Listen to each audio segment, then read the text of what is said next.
Elara was a widow. That was the first and final word most of the townsfolk of prosperity used to define her. She lived at the very edge of the valley, where the last dusty street gave way to a dense forest of ponderosa pine and unforgiving granite. Her cabin was small, built by her late husband, a man who understood stone and timber better than he understood people. He had been a mining engineer from a land of wildfires and earthquakes, a place that taught lessons prosperity had never needed to learn.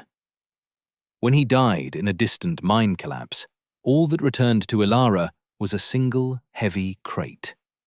It did not contain personal effects. It contained his journals. There were 12 of them, bound in thick leather, filled with his precise, angular script. They were not diaries of a man's heart, but meticulous records of earth, pressure, and stress. He wrote of geology, of hydrology, of the immense, patient power of the ground beneath their feet. He wrote of timbering techniques, of box frames and three-piece sets, of calculating load-bearing capacities down to the ounce. Most importantly, he wrote of fire. He documented how fires behaved underground, how they sought oxygen, how they could be choked, starved, and outsmarted by a properly ventilated tunnel. Elara read them every night for a year. She read them until his voice became her own internal monologue, until the principles of geology were as familiar to her as the recipes in her mother's cookbook. Then, on the first anniversary of his death, she took his tools from the shed, hitched her old horse Basalt to a sledge, and began her project. Prosperity was nestled in a geographic bowl. A single road, narrow and winding, was the only way in or out. The surrounding ridges formed a perfect, beautiful trap. Her husband had seen it on their first day. "This place is a kiln," he had murmured, his eyes scanning the dense, unbroken forest that climbed the valley walls. "It's just waiting for a match." Elara's plan was born from that memory and from the pages of his journals. She would dig a tunnel. It would start behind her cabin, burrowing straight into the granite spine of the western ridge. It would emerge over a mile away in the cool, shaded basin of the old, abandoned quarry, a place shielded from the prevailing winds. It was a plan of incredible labor, a thing of brute force and precise engineering. It was her answer to the kiln. She knew she could not do it without the town's consent, or at least their materials. The timber was the key. She needed hundreds of seasoned posts and caps, the kind of wood left to rot in the backlots of the lumber mill. So she went to see Mayor Thompson. He was a man whose vision was limited to the town's ledger books and the next election cycle. She laid out her husband's schematics on his polished oak desk. She explained the valley's vulnerability. She explained the mechanics of a firestorm, how it could create its own weather and leap a river as if it were a crack in the pavement. She pointed to the quarry, the safe zone. She pointed to the tunnel, the path. Mayor Thompson listened with a tight, patient smile that did not reach his eyes. When she finished, he steepled his fingers and leaned back in his leather chair. "My dear Elara," he began, his voice dripping with condescension. "Grief does strange things to the mind." He gestured out his window towards the center of town. "We have a new fire engine arriving next month, the latest model, from a factory back east. It has a brass bell and a pump that can draw water from the river faster than a thirsty horse." He patted her hand. "That is how a modern town handles emergencies, with technology and progress, not by digging holes in the ground like a badger." He dismissed her. She was not surprised. She went next to Mr. Abernathy, the owner of the lumber mill. He was a wealthy man, flush with the profits of a building boom, and was in the process of constructing a monument to his own success. On the hillside overlooking the town, he was raising a grand mansion made almost entirely of wood, with intricate fretwork, sprawling verandas, and a 3-story turret. He laughed when she explained her need for the old timbers. It was not a kind laugh. "The widow wants my scrap wood to build a tunnel to nowhere," he announced to his foreman, who dutifully snickered. "What's wrong, Elara? Afraid of a little sunshine?" She explained the fire risk again, her voice low and even. Abernathy just shook his head, a smirk playing on his lips. "This valley has been here 100 years. The trees are our wealth, not our enemy. We are not afraid of our prosperity." He refused her the timber. The story of her visit to the mayor and the mill owner spread through prosperity like a contagion. It became the town's favorite joke. Mr. Reed, the town surveyor, was the one who gave her project its official name. He held court at the saloon, a pint of beer in his hand, and used his supposed expertise to tear her plan apart. "The geology is all wrong," he declared, though he had never studied the ridge. "She'll hit bedrock she can't possibly break." "And her ventilation scheme?" he scoffed.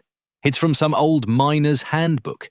All she'll do is create a chimney. The moment a fire starts, it would suck the smoke and flames right into the tunnel. It would be a death trap." He took a long drink of his beer. "It's not an escape route. It's the widow's burrow. A tomb she's digging for herself." The name stuck. The widow's burrow. Children would whisper it as she passed. Women in the general store would stop talking when she entered, their pity and scorn hanging in the air. Soon, the phrase evolved. If a man was engaged in a hopeless or foolish task, his friends would say he was digging Elara's tunnel. It was a casual cruelty, a way for the town to reinforce its own sensible, modern worldview against her strange, morbid obsession. They were a town of progress, of new fire engines and grand wooden houses. She was a relic, a woman lost in grief, clinging to the dusty journals of a dead man.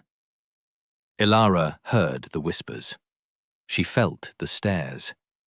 It did not deter her. Their mockery was a distant noise, like the buzzing of flies. The voices in her husband's journals were louder. Denied the mill's timber, she sourced her own.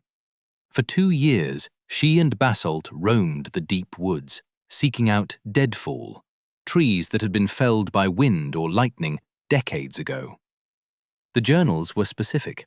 The best timber for mine shafts was old-growth pine, seasoned on the forest floor, its resin hardened into something dense and fire-resistant. She found them, one by one, great fallen giants, half buried in loam. She cut them to length with a bucksaw, the work brutal and unforgiving. Her hands, once soft, became calloused and strong. Basalt, her placid and powerful companion, would drag the massive logs back to her cabin, their small clearing slowly filled with a formidable stock of wood. She treated each piece herself.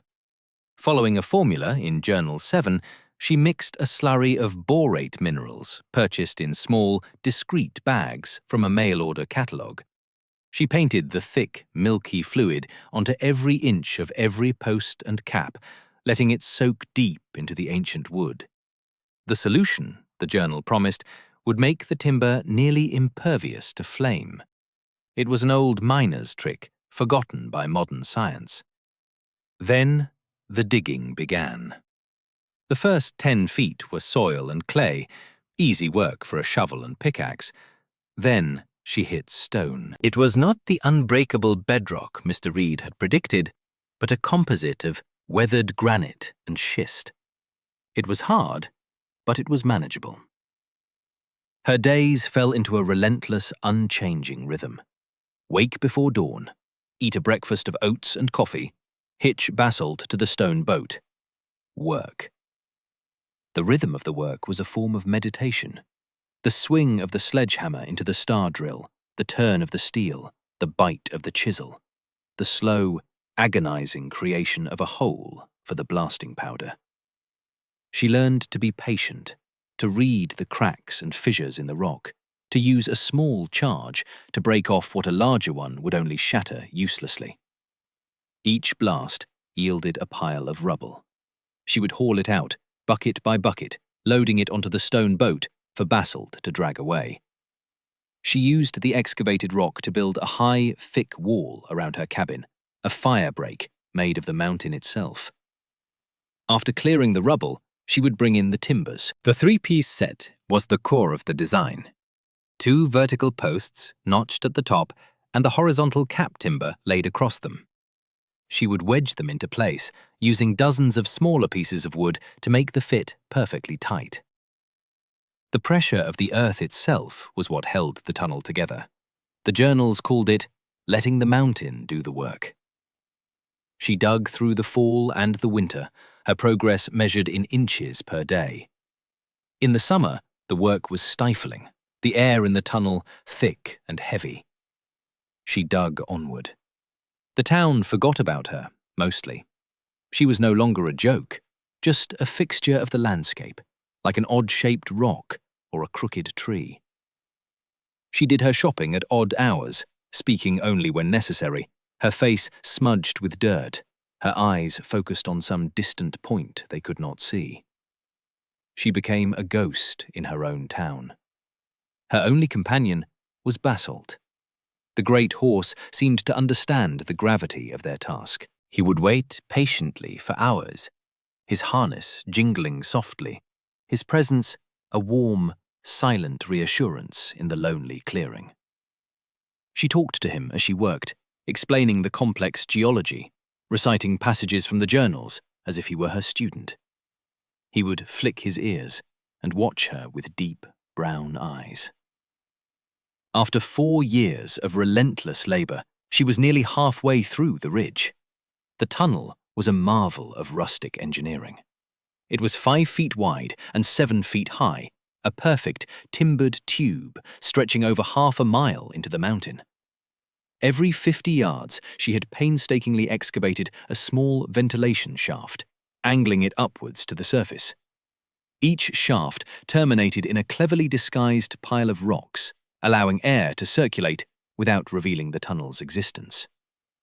Mr. Reed's chimney theory was a fool's idea. Her husband's design used the natural coolness of the deep earth to create a slow, steady draft that pulled fresh air from the quarry side towards her cabin. The air inside the tunnel was always cool and breathable. It smelled of damp earth, minerals, and old wood. It was the smell of safety. The 5th summer was different. It arrived early and settled over the valley like a feverish blanket. The rains of spring never came. The river slowed to a murky crawl. The pines, usually resilient, began to show signs of profound stress. Their needles turned a sickly yellow-brown, and they dropped their cones prematurely. The forest floor became a tinderbox of dry needles and brittle branches. Elara saw the signs. The journals had a chapter on them. The squirrels, usually chattering thieves, became silent, frantic workers. They gathered and buried nuts with a desperate, obsessive energy, not for 1 winter, but for 3. The deer moved down from the high country weeks ahead of schedule, their eyes wide and nervous. The birds sang less. A deep, expectant silence began to fall over the woods. The air itself felt wrong. It was thin and dry, and carried a strange, metallic scent on the back of the throat. The sky, which should have been a brilliant blue, was hazy with a faint, yellowish tint from distant, unremarked fires. The people in Prosperity noticed the heat, of course. They complained about it over lemonade on their porches. They worried about their wells and their gardens. But they did not see the pattern. They did not feel the deep, systemic wrongness of the season. They saw a drought. Elara saw a fuse being lit. She stopped digging. The tunnel was far enough. It was time for the final preparations. She spent a week at the quarry end, stocking the cool, dark space. She hauled in barrels of water, crates of canned goods, blankets, lanterns, and medical supplies. She made a comfortable, secure shelter at the terminus of her long road. Then she returned to her cabin and did the same, preparing the entrance for a long stay. She cleared the firebreak around her home again, raking it down to the bare, mineral soil. She checked the heavy, iron-clad door she had forged for the tunnel entrance. Its fit was perfect. One afternoon, she stood at the edge of her property and looked down at the town. She saw Mr. Abernathy's wooden palace gleaming in the harsh sunlight, a monument of dry, seasoned fuel. She saw the proud red paint of the new fire station, its brass bell polished and silent. She thought about walking down there. She thought about trying to warn them one last time. She imagined the conversation with Mayor Thompson, the condescending smile. She imagined the laughter from Mr. Reed, the smug dismissal from Mr. Abernathy. She knew they would not listen. A warning from the mad woman in the hills would only be another amusing story for the saloon.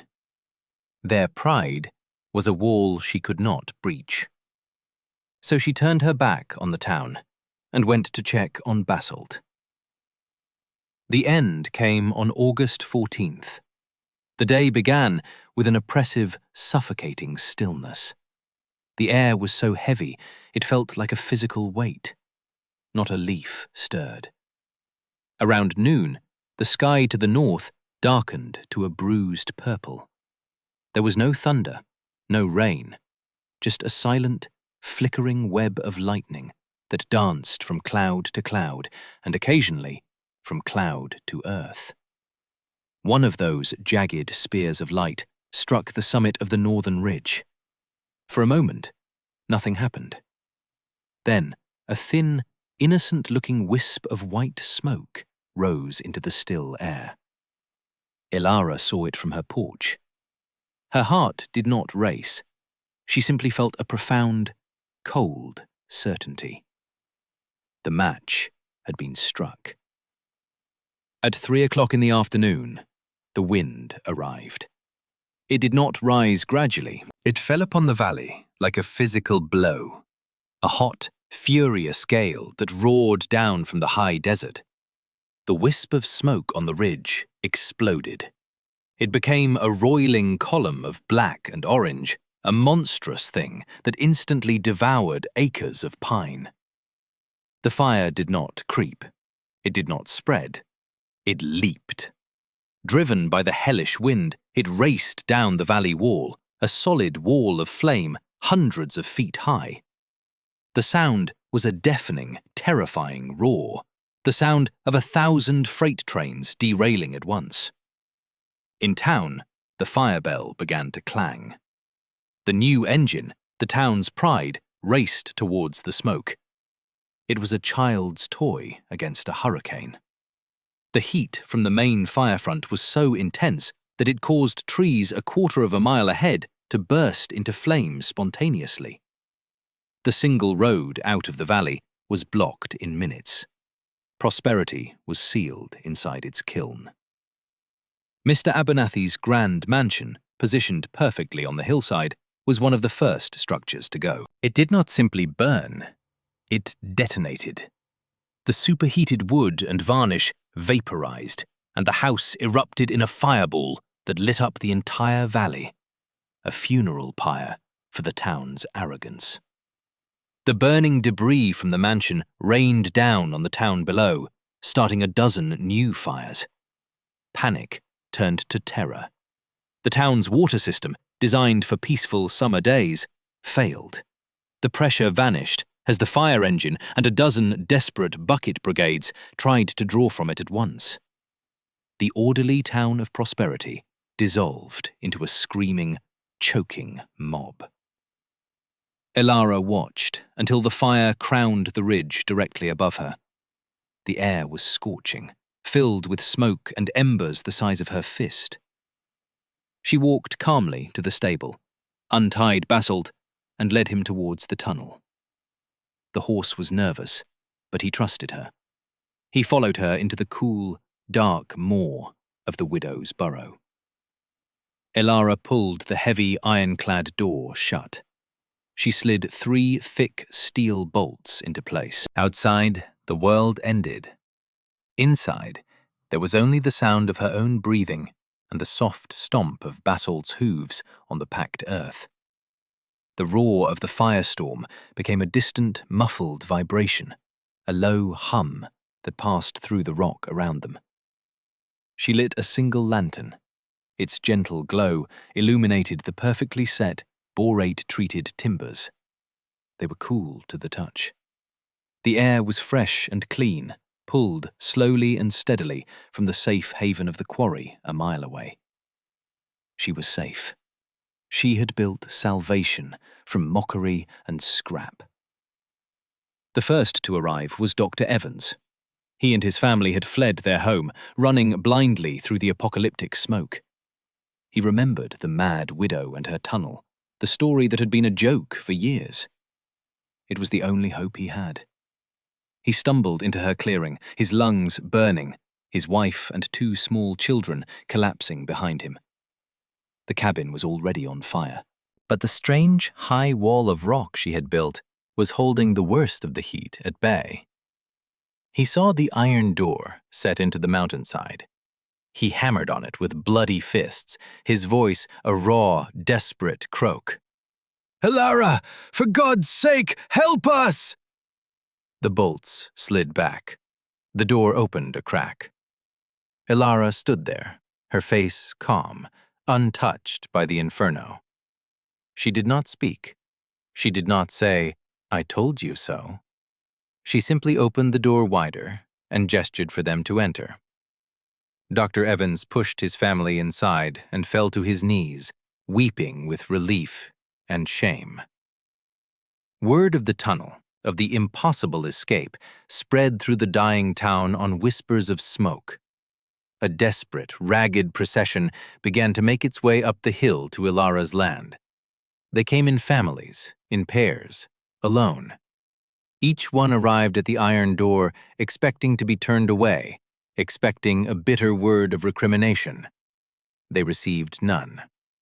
Elara stood at the entrance, a silent sentinel. She guided them in, her movements economical and calm. She became their leader without uttering a single command. She showed them where to sit, how to ration the air, how to tend to the injured. Her quiet competence was an anchor in their storm of fear. The last to arrive were Mayor Thompson and Mr. Reed. They were barely recognizable, their fine clothes burned and tattered, their faces masks of soot and despair. Mr. Reed, the engineer who had called her tunnel a chimney, stared at the timbering, his eyes wide with a professional's understanding of the miracle she had wrought. He saw the perfect angles, the flawless load distribution, the genius of the ventilation. He saw everything he had been too proud and too ignorant to understand. Mayor Thompson could not meet her eyes. The man who had championed the useless fire engine stood humbled before the woman he had dismissed as a grieving hysteric. 70 people, the remnant of prosperity, huddled in the cool, dark safety of the widow's burrow. They listened to the muffled death of their town above, and they breathed the clean, sweet air of the earth, a gift from the woman they had scorned. They spent 2 days in the tunnel. When they finally emerged from the quarry end, it was into a different world. The sky was a thick, grey pall of smoke. The valley of prosperity was gone. It was a blackened, smouldering landscape of skeletal trees and charred foundations. The beautiful kiln had finally fired. In the days that followed, the survivors camped by the quarry. On the 3rd day, Mayor Thompson called a town meeting. What was left of the town gathered, their faces grim, their spirits broken. Elara stood apart, near the entrance to her tunnel, Basalt standing quietly beside her. Mayor Thompson stood before the small crowd. He was no longer a politician. He was just a man who had lost everything except his life. He looked directly at Elara. His voice, when he spoke, was heavy with a shame that was almost unbearable. "I have something to say," he began, his voice cracking. 5 years ago, this woman came to my office. She came with a warning, and she came with a plan. She saw the truth of this valley. She saw the danger we were all blind to. He paused, swallowing hard. I dismissed her. I told her she was grieving. I told her we were modern, that we had better ways. I was a fool. A proud, arrogant fool.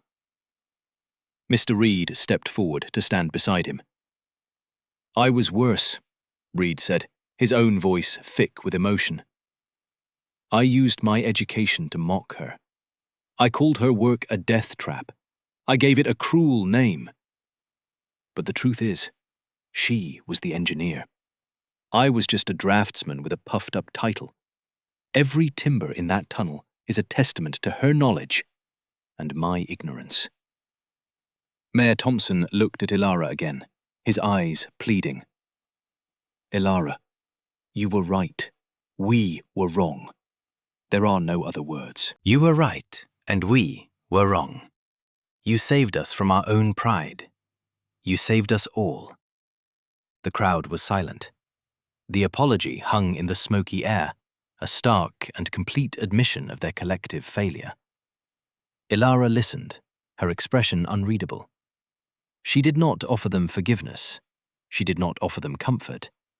She offered them a lesson. The forest will return, she said, her voice clear and strong, carrying easily in the quiet clearing. The fire is part of its life. Pride is not. Pride is a sickness. She gestured to the blackened valley. You built with pride. You built for yourselves. So you built for the fire. From now on, build with respect. Build for the fire. Then you will be safe. Her words were not an accusation. They were a diagnosis and a prescription. The town of Prosperity was never rebuilt. A new town rose from the ashes, built in a safer location downstream. They named it Phoenix. They built it according to Elara's principles. The houses were made of stone and adobe, not wood. Wide green firebreaks separated the buildings. A massive stone-lined cistern was dug in the center of town, fed by the river, its water available to all. The lessons of the fire were carved into the town's charter. The phrase, digging Elara's tunnel, was reborn. It came to mean an act of profound foresight, of preparing with wisdom and diligence, while others mocked. It became the highest compliment one could pay a fellow citizen. Elara never moved to Phoenix. She rebuilt her small cabin on its old foundation, using the stones from her firebreak wall. She lived there for another 30 years, a solitary and revered figure. She never fully rejoined the community, but she became its teacher. The children of Phoenix would make the pilgrimage to her cabin, and she would show them the tunnel, which was kept as a sacred monument. She would let them run their hands over the fire-retardant timbers. She would teach them from her husband's journals, not the engineering, but the philosophy. Respect the power of nature. Listen to the warnings it gives you. Understand that pride is a heavier stone than any you will ever have to move. She died peacefully in her sleep one winter morning, at the age of 81. The people of Phoenix carried her down from the mountain and buried her in the center of their town. But they placed her monument at the entrance to her life's work. A simple bronze plaque was affixed to the rock beside the iron door of the tunnel. It did not list her name or the dates of her life. It said only this: She saw the fire when we saw only trees. She built a path when we built only walls.